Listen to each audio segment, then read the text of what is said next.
Programme foresight के एक और एपिसोड के साथ मैं हूं आपकी मेज़बान समीन नवाज़। अपने आज के इस प्रोग्राम में हम कुछ बात करेंगे भारतीय जंगी जुनून और हाल ही में अमेरिका, ऑस्ट्रेलिया और बरतानिया के दरमियान तय पाने वाले जौहरी आबदोज़ मुआहदे के हवाले से। भारतीय जंगी जुनून में गुज़िश्ता बरसों में कोई कमी नहीं आई है और वो 2018 से 2022 के दौरान दुनिया में असलहा खरीदने वाला सबसे बड़ा मुल्क बन गया है। स्वीडन के एक think tank Stockholm International Peace Research Institute की जानिब से जारी रिपोर्ट के मुताबिक रूस की जानिब से सबसे ज़्यादा असलहा भारत को फराहम किया जाता है, जिसके बाद फ्रांस दूसरे और अमेरिका तीसरे नंबर पर हैं। दुनिया में असलहा खरीदने वाले 5 बड़े ममालिक में भारत के बाद सऊदी अरब, कतर, ऑस्ट्रेलिया और चीन शामिल हैं। सिप्री की रिपोर्ट के मुताबिक इंडिया की जानिब से हथियारों की इतनी ज़्यादा मांग की वजह चीन और पाकिस्तान से इसकी सरहदी कशीदगी है। मई 2020 में वादी गलवान में टकराव के बाद इंडिया की चीन से कशीदगी बहुत बढ़ गई है और सरहदों पर बड़ी तादाद में फौजी तैनात हैं, जबकि हथियार भी नस्ब किए गए हैं। दूसरी जानिब ऑक्स डील के नाम से बरतानिया, अमरीका और ऑस्ट्रेलिया के दरमियान एक मुआहदा तय पाया है, जिसके तहत 2030 की दहाई के आखिर तक नई किस्म की आबदोज़ें काम करना शुरू कर देंगी। इससे पहले आबदोज़ें तैयार करने का मरहला मुकम्मल किया जाएगा, जिसकी बदौलत बरतानिया में हज़ारों मुलाजमतें पैदा होंगी। ऑस्ट्रेलिया के लिए ये आबदोज़ें जनूबी ऑस्ट्रेलिया में तैयार की जाएंगी, जिनमें बरतानिया में तैयार करदा कुछ आलात इस्तेमाल किए जाएंगे और 2040 की दहाई के अवाइल में सर्विस में ये तमाम तर आबदोज़ें होंगी। तीनों ममालिक का इसरार है कि इस मुआहदे से जौहरी फैलाव के खतरे में इजाफा नहीं होगा, जबकि चीन का कहना है कि ऑस्ट्रेलिया, बरतानिया और अमरीका जौहरी ताकत से चलने वाली आबदोज़ों के मुआहदे की रोनुमाई करके गलती और ख़तरे का रास्ता इख्तियार कर रहे हैं और मफादात के तहफ़्फ़ुज़ात को नज़रअंदाज करते हुए गुमराही और ख़तरे की राह पर मज़ीद नीचे की जानिब गामज़न है।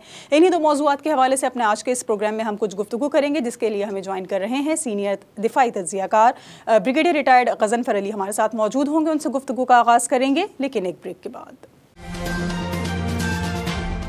वेलकम बैक नाज़रीन, प्रोग्राम फोरसाइट में एक बार फिर आपको खुशामदीद कहेंगे। प्रोग्राम के पहले हिस्से में सबसे पहले हम बात करेंगे भारत के असलहे की दौड़ में शामिल होने के हवाले से कि भारत का जंगी जुनून ख़त्म होने में नहीं आ रहा है और इस वक्त दुनिया में सबसे ज़्यादा असलहा ख़रीदने वाला बड़ा मुल्क भारत करार दे दिया गया है। भारत दुनिया में असलहे की खरीद में क्यों दिलचस्पी रखता है और क्यों इसमें मज़ीद इजाफा कर रहा है, इस पर गुफ्तगू करेंगे, जिसके लिए हमारे साथ मौजूद हैं पाकिस्तान के दारुल हुकूमत इस्लामाबाद से senior defence analyst brigadier Ghazanfar Ali. बहुत शुक्रिया गज़नफ़र साहब, आपने वक्त दिया सर प्रोग्राम के लिए। गज़नफ़र साहब, सबसे पहले ये बता दीजिए कि भारत दुनिया में हथियार खरीदने वाला सबसे बड़ा मुल्क बन गया है। आपको क्या लगता है कि आखिर क्यों भारत का जंगी जुनून ख़त्म होने में नहीं आ रहा और क्या इसके मकासद हो सकते हैं कि वो असलहे में मुसलसल इजाफा कर रहा है? बहुत बहुत शुक्रिया। भारत की जो आपने इस रिपोर्ट का पॉइंट आउट किया, लेकिन अगर आप माजी में भी जाके देखिए तो भारत जो है वो दुनिया में असला खरीदने वाला एक बहुत बड़ा मुल्क है।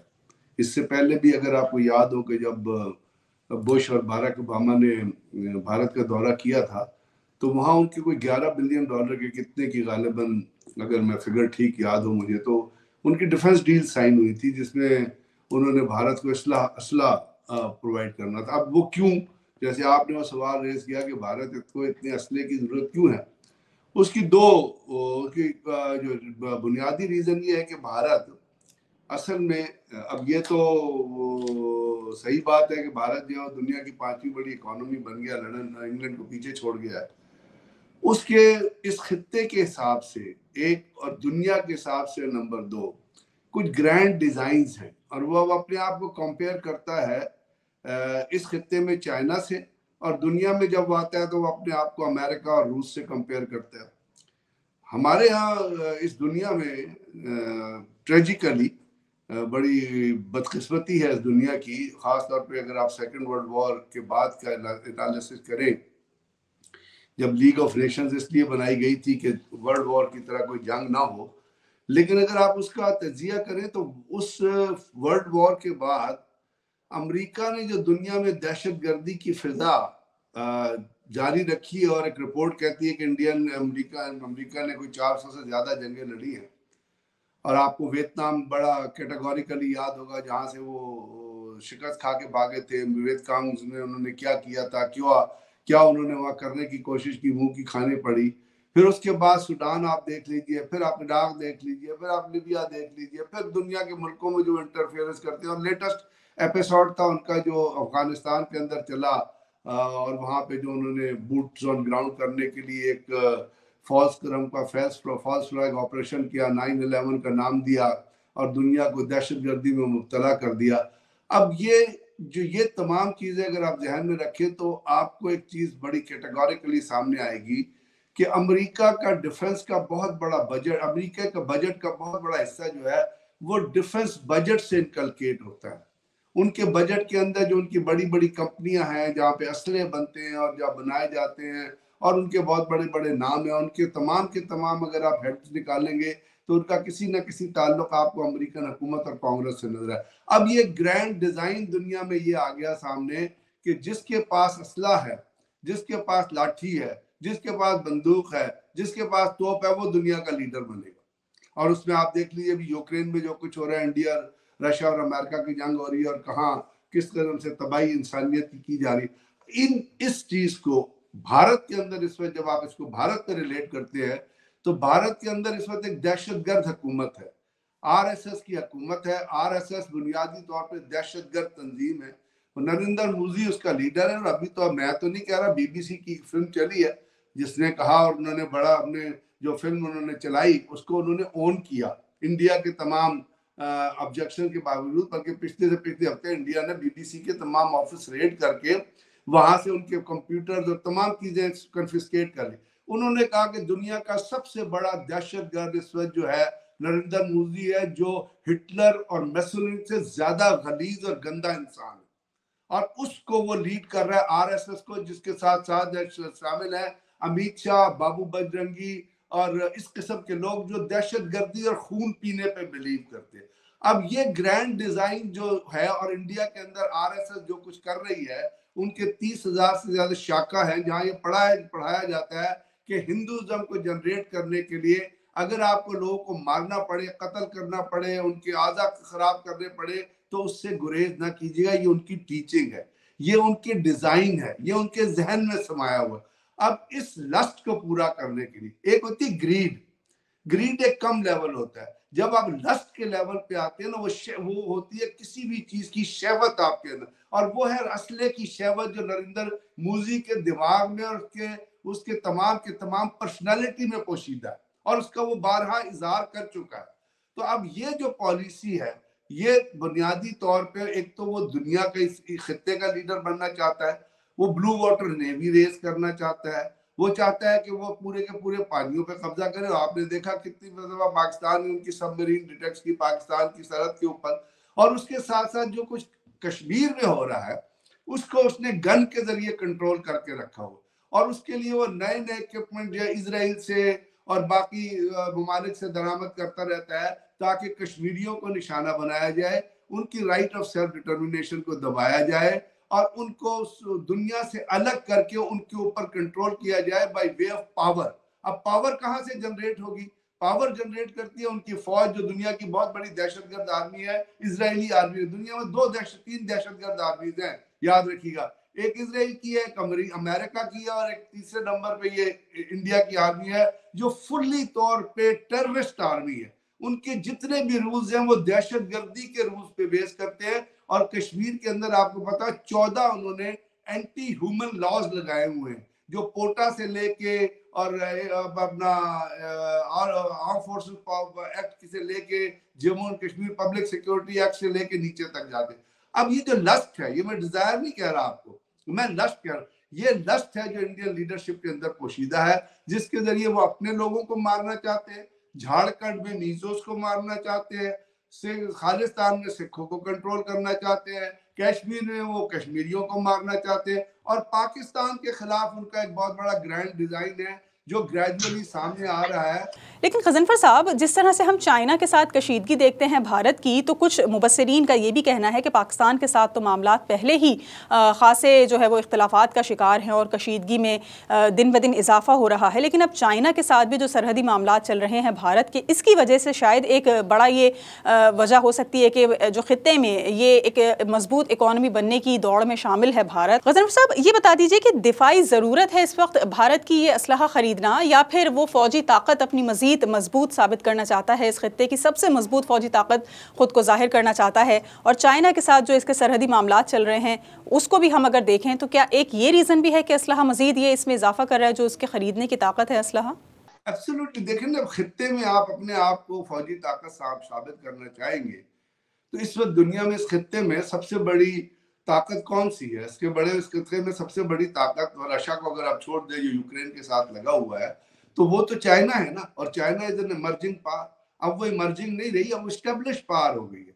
और उसका मिलिट्री मसल जो है वो अमेरिका के बराबर हो गया। अमेरिका की थोड़ी टेक्नोलॉजी एडवांस है, लेकिन चाइनीज लैक नहीं कर रहे।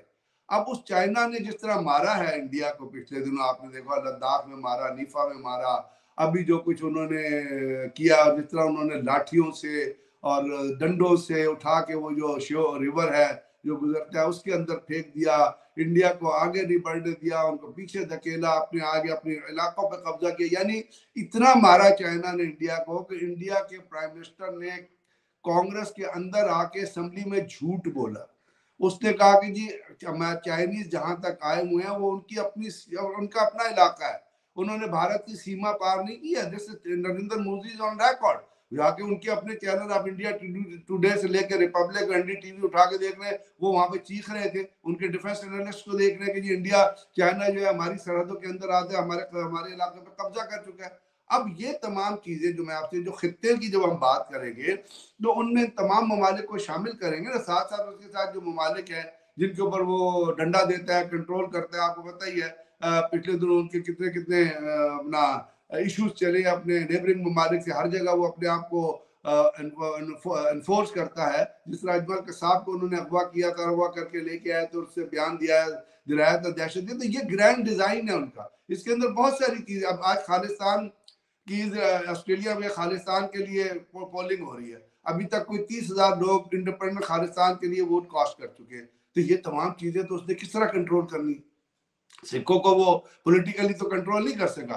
जब वो आए थे दिल्ली की सड़कों पे तो क्या हुआ था? उनको मारा गया था, ट्रैक्टर उनके ऊपर चढ़ाए गए थे। तो ये तमाम चीजें जो है ये एक ऐसी, फिर मैं आपसे अर्ज करूंगा, ये एक लस्ट से जन्म ले रही है। एक लस्ट जो होती है वो इंसान को पागल बना देती है, इसीलिए जराइम कमिट होते हैं, इसलिए चोरियां भी होती है, इसीलिए रेप भी होते हैं, कि वो लस्ट जो होती है वो इंसान को कंट्रोल में नहीं रहने देती। और ये नरेंद्र मोदी और उसकी पार्टी की लस्ट है, जिसके जरिए वो इस पूरे के पूरे खित्ते को जंग के हालात में, तबाही के हालात में, और अपने आप को हिंदू, जैसे वो कहते हैं कि जी इंडिया में रहने वाले सिर्फ हिंदू होंगे। ये तो आरएसएस का, आपको पता है वो गोलवालकर ने जो किताब लिखी थी और जो उनका खालिद था जो कुछ लिखा था, उसने उस किताब के ऊपर उसके प्रीफेस पे लिख दिया था, पेज पे लिख दिया था कि इंडिया में सिर्फ हिंदू रहेंगे, बाकी जितने लोग होंगे उनको कन्वर्ट होना पड़ेगा हिंदुइज्म में, अदरवाइज वो कहाँ रह नहीं सकते। तो ये वो तमाम एलिमेंट्स हैं जिसके जरिए वो एक आर्म्स रेस के अंदर लगा हुआ है। और उस आर्म्स रेस के अंदर वो, चूंकि उसके पास इकोनॉमी भी है, बैकग्राउंड में पैसा भी है, और उस पैसे को कहीं तो खर्च करना है। फिर अमेरिकन और दुनिया की लीडिंग जो अपना डिफेंस इंडस्ट्री है वो आपको इनवाइट करती है कि जी आओ हमसे आके हथियार लो। वो अपनी मार्केटिंग भी करते हैं। उस मार्केटिंग, अभी आप देखिए ना उनका कितना बड़ा इशू आया है वो अंबानी का और बाकी लोगों का, कि जी वहां पे लोग किस तरह सवाल रेज कर रहे हैं कि आपने एक आदमी को सारे ठेके देके इंडियन इकोनॉमी का बेड़ा गर्क कर दिया। तो क्यों? वो एक लस्ट थी ना, जिसके जरिए वो पूरे के पूरे इंडिया को कंट्रोल करना चाहता है, इकोनॉमिकली भी और मिलिटरली भी। तो ये तमाम चीजें हैं जिसकी वजह से आप ये देखती है कि they are buying weapon, stockpiling weapon. उनकी एयरफोर्स का जो हाल है वो आपने देख लिया। जब पाकिस्तान ने बालाकोट क्रॉस किया था, जब इंडिया ने हमला किया तो पाकिस्तान ने रिटेलिएट जाकर, और पाकिस्तान ने जाने से पहले कहा कि हम आपको मारेंगे at the time of our choosing and the choosing of our own target. फिर आपने मारा तो उनके अंदर इतनी परेशानी, इतनी हरासमेंट हुई। जब उनके 2 जहाज गिर गए तो उन्होंने एक मिसाइल फायर किया, तो एक हेलीकॉप्टर टेक ऑफ कर दिया था गालिबन उधमपुर एयरफील्ड से, जिसके अंदर 11 उनके एयरफोर्स के ऑफिसर थे, उसको उनको भी टारगेट कर दिया। तो उनके यहाँ वो चीजें जो है, ये चीजें जो है वो टेक्नोलॉजिकली जो है वो अभी दे आर प्रिमिटिव, बहुत पीछे है। वो उस गैप को भी कवर करना चाहते हैं। बल्कि एक स्टडी आई थी कि एयरफोर्स, पाकिस्तान और इंडियन एयरफोर्स के अंदर यानी जहाजों के लिए टायर रोटेशन नहीं है। टायर रोटेशन का मतलब जहाज जब टेक ऑफ करता है तो उसको, उसके टायर को सर्टेन टाइम चाहिए था, सर्टेन टेक ऑफ चाहिए होते हैं, तो उनके लिए बदलने के लिए टायर नहीं थे। वो इस टेक्नोलॉजिकल ब्रिज को भी कवर अप करना चाहते हैं। और डिजाइन तो मैंने आपको बता दिया है, उसका जो लस्ट है, lust for power and lust for governance in the continent in this area, वो उसको जनरेट कर रही है कि वो इस किस्म की अनप्रोडक्टिव एक्टिविटीज में इन्वॉल्व हो। ठीक है, एक ब्रेक लेंगे, ब्रेक के बाद वापस आएंगे तो थोड़ा सा आपसे ऑक्स मुआहदे के हवाले से भी गुफ्तगू करेंगे। हमारे साथ रहिए। वेलकम बैक नाज़रीन, प्रोग्राम फोरसाइट में एक बार फिर आपको खुशामदीद कहेंगे। ब्रिगेडियर रिटायर्ड सैयद गज़नफ़र अली हमारे साथ मौजूद हैं प्रोग्राम में गुफ्तगू के लिए। और प्रोग्राम के पहले हिस्से में हमने भारत के असलहा ख़रीदने के हवाले से बातचीत की। प्रोग्राम के दूसरे हिस्से में हम बात करेंगे ऑक्स मुआहदे के हवाले से। गज़नफ़र साहब, हाल ही में जो ये मुआहदा हुआ है जौहरी आबदोज़ों को लेकर, और तीनों ममालिक के दरमियान जो ये मुआहदा हुआ है, जिसके बारे में तीनों ममालिक का ये कहना है कि इससे जो जौहरी तनाज़ात हैं वो जन्म नहीं लेंगे और ना ही किसी किस्म के कोई ख़तरात बढ़ेंगे। आपको क्या लगता है कि जो चीन के तहफ़्फ़ुज़ात हैं ख़ित्ते में अदम तवाज़ुन के हवाले से, या चीन ये कहता है कि जौहरी मामलात को लेकर ख़तरात में मज़ीद इजाफा हो जाएगा, जौहरी हथियारों की दौड़ में इजाफा हो जाएगा, तो क्या वाकई ये दुरुस्त है? चीन के तहफ़्फ़ुज़ात अपनी जगह दुरुस्त हैं या ऑक्स मुआहदा कोई ऐसा ख़तरे की अलामत नहीं है? मैं देखिए ना, वो जो कुछ भी आजकल दुनिया में हो रहा है, आप ऑकस पे चले जाएं और ऑकस की डील पे चले जाएं, वो क्या कहती है। अब ऑकस ने मतलब एक सबमरीन डील भी की, अगर आपकी नजर से गुजरा हो। वो 4 फेज प्लान है जो न्यूक्लियर आर्म्स एक्सपर्ट जो है उनको उन्होंने नर्वस कर दिया कि जी ये कर क्या रहे हैं। और ऑकस में कौन कौन से ममालिक शामिल हैं ये भी आपकी उनकी एक ट्राइपार्टाइट डील भी होगी है, जिसमें यूएस भी है, यूके भी है, ऑस्ट्रेलिया भी है।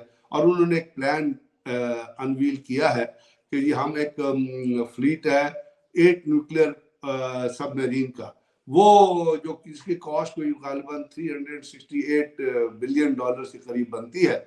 तो वो 2050 तक जो है ना, अब से लेके 2050 तक वो बनाएंगे। और ऑस्ट्रेलिया जो है उसके अंदर कोई 9 बिलियन खर्च करेगा अगले 4 सालों में। तो अब ये जो चीजें हैं ये आप देखिए, अब चाइनीज को देखिए, उनकी नेवल प्रेजेंस और असर्टिवनेस देखिए। खासतौर पे आप जब जाएंगे साउथ चाइना सी के अंदर जाएंगे तो उससे ऑस्ट्रेलियन गवर्नमेंट से वो पर्टब हो जाती है। वो कहती है कि हमें सबमरीन कैपेबिलिटीज चाहिए कि ताकि हम अपने होम बेसिस से ऑपरेट कर सके। तो ये वो खाली डेटरेंट तो नहीं रहता ना। बुनियादी तौर पे अगर आप लाख कहते रहे कि हमें डेटरेंट चाहिए, लेकिन डेटरेंट अल्टीमेटली तो अटैक पे कन्वर्ट होता है ना।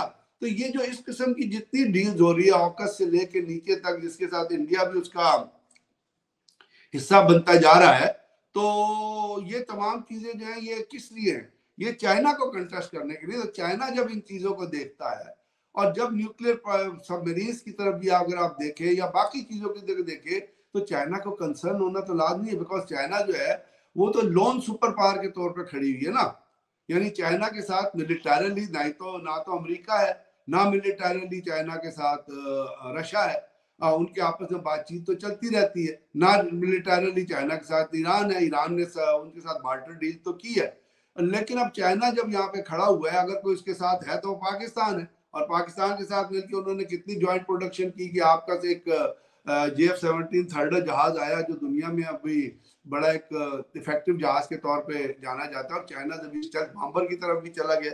तो मेरा कहने का मतलब है कि ये तमाम चीजें जो ये ममालिक मिलके जब एक जगह पे बैठ के ये करने की कोशिश करते हैं और उसके अंदर ज्वाइंटली कोऑपरेट करते हैं, तो चाइना तो अलोन उसको कंटेस्ट कर रहा है ना, तो उसको कंसर्न तो होंगे।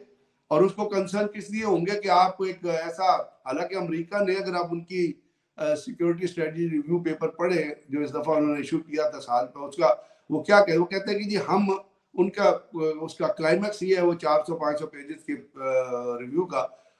और उससे खासतौर पर उन्होंने चाइना के खिलाफ भी एक रिव्यू पेपर लिखा है। उन्होंने कहा कि जी हम अपने स्टेट के यानी अपने अमेरिका के तमाम रिसोर्सेज और तमाम डिपार्टमेंट, जिसमें CIA शामिल है, पेंटागन शामिल है, FBI शामिल है, इकोनॉमिकली शामिल है, कांग्रेस शामिल है, अपर हाउस शामिल है, अपना हर हर हर हर चीज, इन तमाम चीजों को मिला के हम इस्तेमाल करेंगे चाइना को कंटेस्ट करने के लिए। And China is the only enemy we have. They write it in word and they say but we will do everything against China short of war। तो ये तमाम चीजें जो चाइना में कंसर्न नहीं रेज करेंगी, तो उनका कंसर्न बिल्कुल जायज है और चाइनीज उनको कंटेस्ट करेंगे। और जब आप इस किस्म के प्लान में कंटेस्ट करने जाते हैं तो फिर सब क्या होता है समीन, फिर तो क्या होता है, फिर तो आर्म्स रेस शुरू होती है ना। तो जैसे मैंने आपसे बताया कि सेकेंड वर्ल्ड वॉर के बाद जो ये लस्ट फॉर पावर आई है बड़े बड़े ममालिक में, जिससे वो 9/11 जैसा वाकया करने से गुरेज नहीं करते, जिसमें CIA इस्तेमाल होती है, मुसाद इस्तेमाल होती है, अपने लोगों को मार देते हैं, फिर एक ड्रामा दुनिया में रचाते हैं। यही तमाम चीजें जिसकी वजह से आप देखते हैं कि ममालिक के अंदर हथियार हासिल करने का डिजायर जो है। इवन आप यूएई का बजट उठा के देख लीजिए, one of the biggest budget of the weapon purchase का है वो, गालबन if I am not wrong, वो बड़े हाई नंबर पे आते हैं, तीसरे चौथे नंबर पे आते हैं। तो ये तमाम चीजें, चाइना का कंसर्न मेरा ख्याल बड़ा जेन्युइन है और बड़ा टाइमली है, and they will do everything against to counter all these superpowers. अच्छा, एक तरफ तो हम दुनिया की माशी सूरत हाल को अगर देखते हैं तो वेस्ट में, मगरिब में, न सिर्फ वेस्ट की अगर हम बात करें बल्कि पूरी दुनिया में ही ऐसा नज़र आ रहा है कि जी सब जगह ही मईशत ज़बूहाली का शिकार है। चाहे वो कोई यूरोपीय मुल्क हो, अमेरिका हो, बरतानिया हो, कोई भी जगह हो, हर जगह मईशत की हमें जो परेशानी नज़र आती है। और अक्सर जो हम बात कर रहे हैं यूरोपियन ममालिक की, तो वहाँ पर तो इस मामले में एहतजाज भी रोज़ बरोज़ हो रहे हैं। अब ये माशी सूरत हाल तो नज़र आती है दगरगूं, तो क्या आपको लगता है कि इस ख़राब माशी सूरत हाल में जो तमाम तर ममालिक असलहे की दौड़ में शामिल हैं और महंगे से महंगा और जदीद से जदीद असलहा ये तैयार कर रहे हैं और इसको ख़रीदने के लिए जो इनके पास रकम आ रही है, ये कहाँ से इनको ये तमाम तर पैसा मिल रहा है, किन लोगों का ये पैसा है और कौन इनको ये फराहम कर रहा है कि इतनी ख़राब माशी सूरत हाल में भी इन ममालिक के पास इतना असलहा ख़रीदने के लिए अरबों खरबों डॉलर्स मौजूद हैं? देखिए, अगर तो आप पूरी यूरोप को मिला के उनका फाइनेंशियल इंडेक्स देखिए ना, तो उसके अंदर आपको एक चीज नजर आएगी कि लोगों के पास पैसे कम है, हुकूमतों के पास पैसे पड़े हुए हैं। पाकिस्तान में इसका ऑपोजिट आपको नजर आएगा कि हुकूमत के पास पैसे नहीं है, अभी 2 कुछ, और लोगों के पास पैसे हैं। आप पाकिस्तान के किसी 7 स्टार 5 स्टार रेस्टोरेंट्स में चले जाएं, आपको जहाँ पे पर हेड खाने का खर्चा जो 6,000 होगा, आपको रेस्टोरेंट्स और तमाम चीजें भरी नजर आएंगी, गाड़ियां फिरती नजर आएंगी।